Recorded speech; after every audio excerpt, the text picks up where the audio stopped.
This happened in late 2017 when I was working as a night security guard at an old shopping mall in Indiana. The mall had been slowly dying for years. Many stores had already closed and only a few remained open during the day. But at night, the place was completely empty. My shift started at 11 p.m. and ended at 7 a.m. There were only 2 security guards assigned to the building during the night shift, but we usually stayed in different areas. My job was to monitor the cameras and do patrol rounds every hour. The mall had 3 floors, long hallways, and several entrances. At night, the lights were dimmed to save electricity, which made the place feel even more eerie. If you've ever walked through an empty mall at night, you know what I mean. Everything echoes. Every footstep sounds louder than it should. The first strange thing happened around 1:12 a.m. I was sitting in the security office watching the camera monitors when one of the screens flickered. It was camera 14, the west hallway. At first, I thought it was just a glitch. Old camera systems do that sometimes. But then I noticed something strange.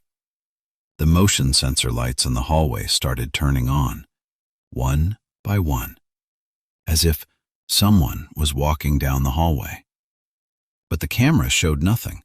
No person, no shadow, nothing at all. I leaned closer to the monitor. The lights continued turning on in a straight line down the corridor. Then they suddenly stopped, right in front of a closed clothing store. The lights stayed on for about 10 seconds. Then they turned off again. I stared at the screen for a moment. Maybe a sensor malfunction? Or maybe a rat triggered the motion detectors. Still, something about it felt strange. So I grabbed my flashlight and decided to check the hallway myself. The west wing of the mall was always the quietest part of the building. Most of the stores there had closed years earlier. When I reached the hallway, everything looked normal. The lights were off, the floor was empty, the store gates were all locked. I slowly walked down the corridor. As I passed each sensor, the lights turned on above me. Nothing unusual. But when I reached the spot where the lights had stopped earlier, the temperature suddenly dropped. It felt noticeably colder, like stepping into a freezer. I stopped walking. Then I heard something. A faint sound, like someone whispering. At first, I couldn't make out the words. I turned off my flashlight and listened. The whispering stopped. The hallway was completely silent. I told myself I was imagining things. Maybe it was the ventilation system. I turned my flashlight back on and continued walking. That's when I noticed something on the floor. Footprints. But not normal ones. They looked like wet footprints. Barefoot. And they were appearing one by one right in front of me. As if someone invisible was walking down the hallway.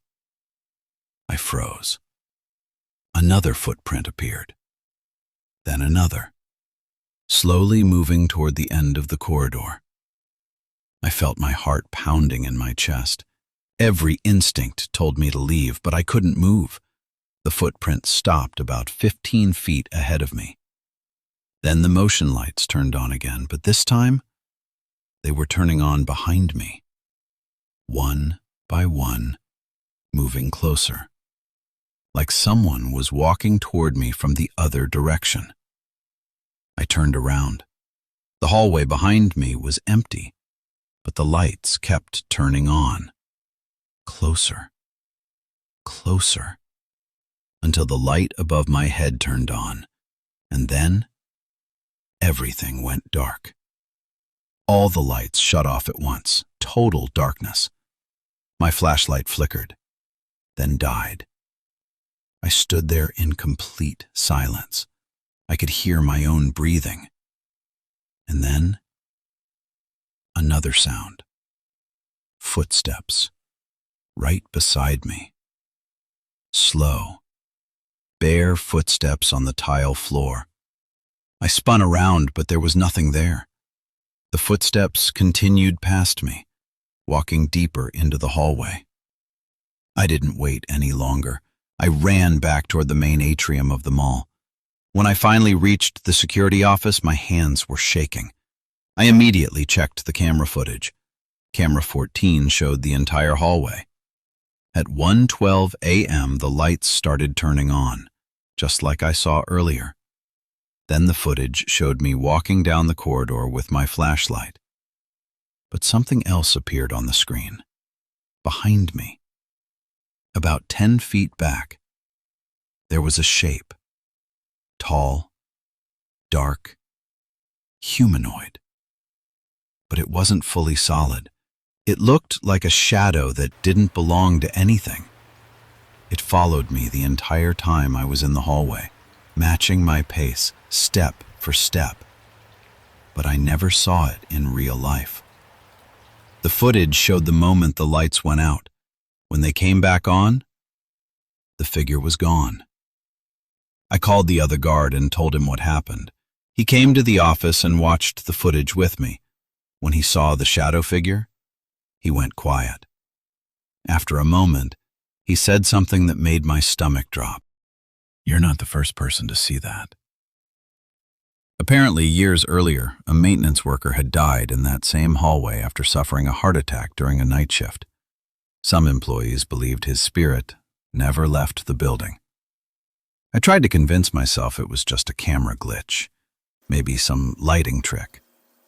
But after that night, strange things kept happening. Motion lights turning on in empty hallways, doors unlocking themselves.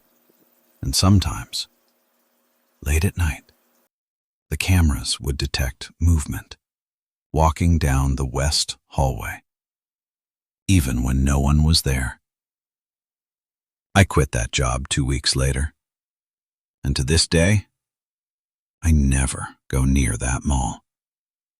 Because sometimes, when a place stays empty long enough, something else moves in.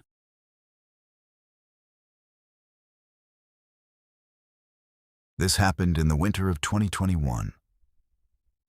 I was working as a night shift nurse at a small hospital just outside of Chicago. I had been there for almost 3 years, and I thought I had seen everything. Night shifts in hospitals are different. The lights are dim, the hallways are quiet, machines beep in the distance, and sometimes you feel like you're the only person awake in the entire world. My shift started at 11 p.m. That night was slow. Only 6 patients on our floor. Room 312 was at the very end of the hallway. An older man had been admitted earlier that evening. Severe pneumonia. He was weak, barely speaking, but stable. At least that's what the chart said. Around 1:40 a.m., I was at the nurse's station finishing paperwork when I heard something strange through the hallway monitor. Room 312's heart monitor was beeping irregularly. Slow, then fast, then flat for a second. I immediately stood up. But before I could even reach the hallway, the beeping returned to normal. Perfect rhythm. I frowned. That kind of fluctuation doesn't just fix itself. I grabbed the tablet and checked his vitals remotely. Everything looked normal. Oxygen levels fine, heart rate steady. Still, something didn't feel right. I decided to check in person. The hallway lights were dimmed for the night. My footsteps echoed softly as I walked toward room 312. The door was slightly open. I was sure I had closed it earlier. I pushed it gently. The patient was lying still, eyes closed, machines humming quietly. I stepped closer. "Sir?" No response. I checked his pulse. Normal, breathing steady. Then his eyes opened, suddenly, wide, and he looked directly at me. Not confused, not weak, alert. He grabbed my wrist. His grip was strong, too strong for someone in his condition. He whispered something, but it wasn't English. It wasn't Spanish either. It sounded wrong, like words spoken backwards. I felt a chill run down my spine. "Sir, you need to rest," I said softly. He kept staring at me. Then he smiled, a slow, unnatural smile, and let go. His eyes closed again, like nothing happened. I stepped back. My heart was racing. I checked the monitor. Perfectly normal. I left the room and went back to the station. I tried to convince myself that exhaustion was playing tricks on me. But around 2:18 a.m., every monitor at the nurse's station briefly flickered, just for a second. And when they came back on, room 312's feed was black. No camera signal. The other rooms were fine. Just 312. I radioed maintenance. No answer. That's when I heard it. A call bell from room 312. Over and over. But on the monitor. The room was empty.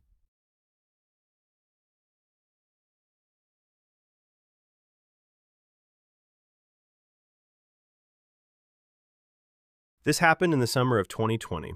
I was working the night shift at a 24-hour gas station off a quiet highway in Texas. My shift was from 11 p.m. to 6 a.m. During the day, the place was busy. Truckers, travelers, families passing through. But at night, it felt isolated. Just darkness stretching for miles in every direction. The only light came from the tall white floodlights over the pumps. That night, the clock read 3:17 a.m. I remember the exact time, because that's when the bell above the entrance door rang. I looked up. No one walked in.